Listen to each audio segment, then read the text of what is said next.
Hello बच्चों, आज मैं संस्कृत रुचिरा पाठ 3 से स्वावलंबनम पाठ जो दिया गया है कक्षा 7 की पुस्तक में है। स्वावलंबनम का अर्थ होता है बच्चों आत्मनिर्भर होना। तो पाठ 3 में हम देखते हैं स्वावलंबनम। यहाँ दो दोस्तों की कहानी है। इस कहानी के माध्यम से हम जानते हैं कि आत्मनिर्भरता कितनी आवश्यक है। तो आइए ध्यान देते हैं। कृष्णमूर्ति श्रीकंठस्य मित्रे आस्ताम। कृष्णमूर्ति और श्रीकंठ ये दोनों मित्र थे। श्रीकंठस्य पिता समृद्ध आसीत्। श्रीकंठ के पिता बहुत ही अमीर थे। अतः तस्य भवने सर्वविधानि सुख साधनानि आसन। इसलिए उसके भवन में यानी श्रीकंठ के पिता के घर में सर्वविधानि सभी प्रकार के सुख साधनानि आसन सुख साधन थे। तस्मिन् विशाले भवने चत्वारिंशत् स्तंभा आसन। उसके विशाल भवन में, भवन का अर्थ होता है घर में, चत्वारिंशत् अर्थात 40 स्तंभा यानी खंभे, पिलर्स, आसन मतलब थे। उसके विशाल भवन में 40 खंभे थे। तस्य 18 प्रकोष्ठेषु 50 गवाक्षाः। तस्य 18 प्रकोष्ठेषु, और 18 का अर्थ होता है 18, प्रकोष्ठेषु मतलब होता है कमरे। उनके जो घर में 18 कमरे थे। 50 गवाक्षा 50 खिड़कियाँ थी। चतुश्चत्वारिंशत् द्वाराणि 44 दरवाजे थे। षट्त्रिंशत् विद्युत व्यजनानि च आसन। षट्त्रिंशत् का अर्थ होता है 36, विद्युत व्यजनानि मतलब पंखे, 36 पंखे थे। तत्र 10 सेवकाः निरंतरम कार्यं कुर्वन्ति स्म। वहाँ पे 10 सेवक यानी उसके घर में, श्रीकंठ के घर में 10 नौकर दिन रात कार्य करते थे। परम कृष्णमूर्ते माता पिता च निर्धनो। कृषक दंपत्ति, परंतु जो कृष्णमूर्ति थे उनके माता पिता एक किसान पति पत्नी थे। तस्य गृहम आडंबर विहीनम साधारण च आसीत्। उनका घर आडंबर विहीन मतलब दिखावे से रहित, उनका घर आडंबर विहीन और साधारण था।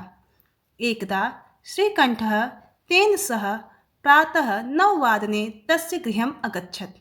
एक बार श्रीकंठ उसके साथ सुबह 9 बजे उसके घर गया, यानी श्रीकंठ के साथ उसके घर चला गया। तस्य कृष्णमूर्ति तस्य माता पिता च स्वशक्त्या श्रीकंठस्य आतिथ्यम अकुर्वन्। वहाँ पे जो कृष्णमूर्ति के माता पिता थे अपनी सामर्थ्य के अनुसार श्रीकंठ का स्वागत किए। एक बार सुबह सुबह क्या हुआ, श्रीकंठ जो है कृष्णमूर्ति के साथ उसके घर चला गया और कृष्णमूर्ति के माता पिता अपने सामर्थ्य के अनुसार स्वागत किए। एतद् दृष्ट्वा श्रीकंठ अकथयत्। यह देख करके श्रीकंठ बोला, मित्र अहम भवताम सत्कारेण संतुष्टो अस्मि। हे मित्र, हे दोस्त, मैं तुम्हारे सत्कार से, तुम्हारे स्वागत से बहुत खुश हूँ। केवलम इदमेव मम दुखम यत् तव गृहे एकोपि भृत्यः नास्ति। केवल मेरा यह दुख है कि तुम्हारे घर में एक भी नौकर नहीं है। मम सत्काराय भवताम बहु कष्टम जातम। मेरे सत्कार के लिए आप लोग को बहुत कष्ट हो रहा है। मम गृहे तु बहवः कर्मकराः सन्ति। मेरे घर में तो बहुत सारे नौकर हैं। तदा कृष्णमूर्ति अवदत्। तब कृष्णमूर्ति बोला, मित्र, हे दोस्त, ममापि 8 कर्मकराः सन्ति। मेरे घर में भी 8 नौकर हैं, अर्थात मेरे पास भी 8 नौकर हैं, काम करने वाले 8 हैं। ते च 2 पादो। वे कौन कौन से हैं बताता है, मेरे 2 पैर हैं। 2 हस्तौ, 2 हाथ हैं। 2 नेत्रे, 2 आँखें हैं। 2 श्रोत्रे, और 2 कान हैं, सुनने के लिए 2 कान हैं। एते प्रतिक्षण मम सहायकः। यह हमेशा मेरी सहायता करते हैं। किंतु तव भृत्यः सदैव सर्वत्र च उपस्थिता भवितुं न शक्नुवन्ति। किंतु जो तुम्हारे सेवक हैं हमेशा हर जगह उपस्थित नहीं रहते हैं। त्वं तु स्वकार्याय भृत्याधीनः।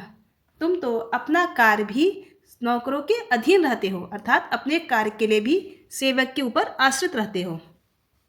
यदा यदा ते अनुपस्थिता तदा तदा त्वं कष्टम अनुभवसि।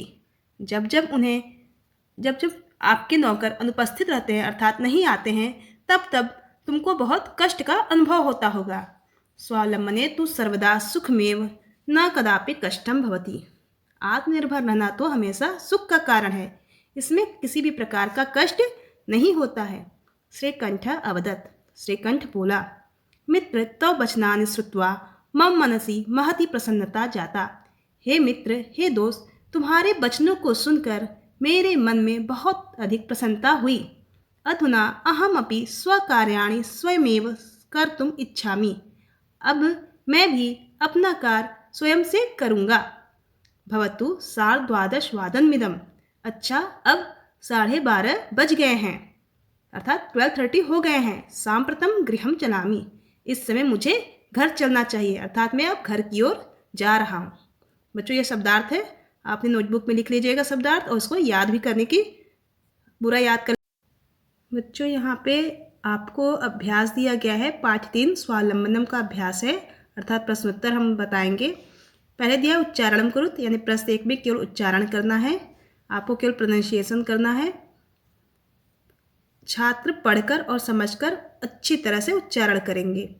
फिर अधोलिखिता नाम प्रश्ना नाम उत्तराणि लिखत, जो नीचे लिखे प्रश्न है उसका उत्तर लिखना है, यानी आंसर देना है। तो कस्य भवने सर्वविधान सुख साधनानि आसन, किसके घर में सही प्रकार के सुख साधन थे? तो श्रीकंठ। कस्य गृहे कोपि भृत्य नास्ति, किसके घर में कोई नौकर नहीं था? श्रीकंठ से आतिथ्यम के अकुर्वन्, श्रीकंठ का स्वागत किसने किया? इसमें यह सब मैं प्रश्नों का उत्तर बता रही हूँ। प्रश्न आपके संस्कृत में है, इसका आप उत्तर आप लिखेंगे। सर्वदा कुत्र सुखम, हमेशा कहाँ सुख प्राप्त होता है? श्रीकंठ कृष्णमूर्ते गृहम कदा अगच्छत, श्रीकंठ जो है कृष्णमूर्ति के घर कब गया था?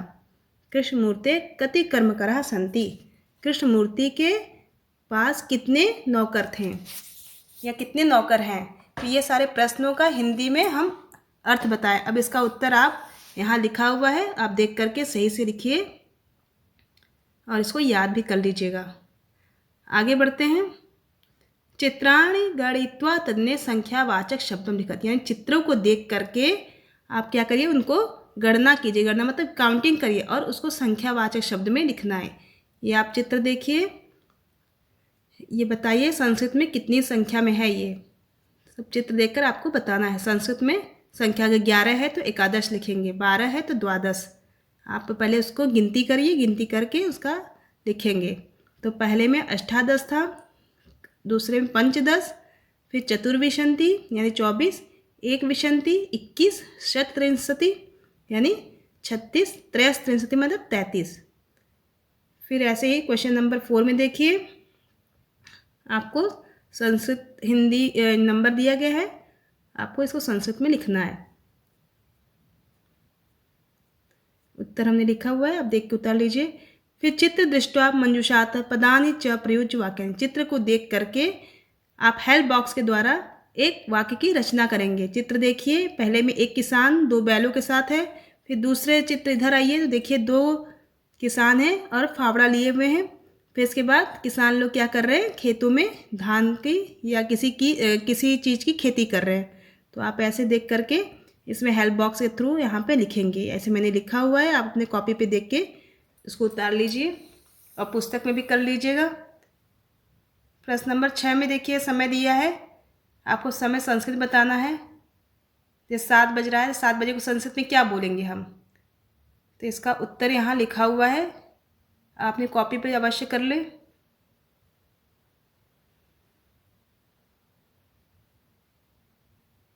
रिक्त स्थान की पूर्ति है बच्चों, रिक्त स्थान की पूर्ति आप अपने कॉपी में कर लीजिए। पहले में षड है, दूसरे में द्वादश, तीसरे में 63, चौथे में अष्टाविंशति और 5वें में 2। ये पूरे आपने पुस्तक और उत्तर पुस्तिका अर्थात नोटबुक में आप लिखेंगे अच्छे से।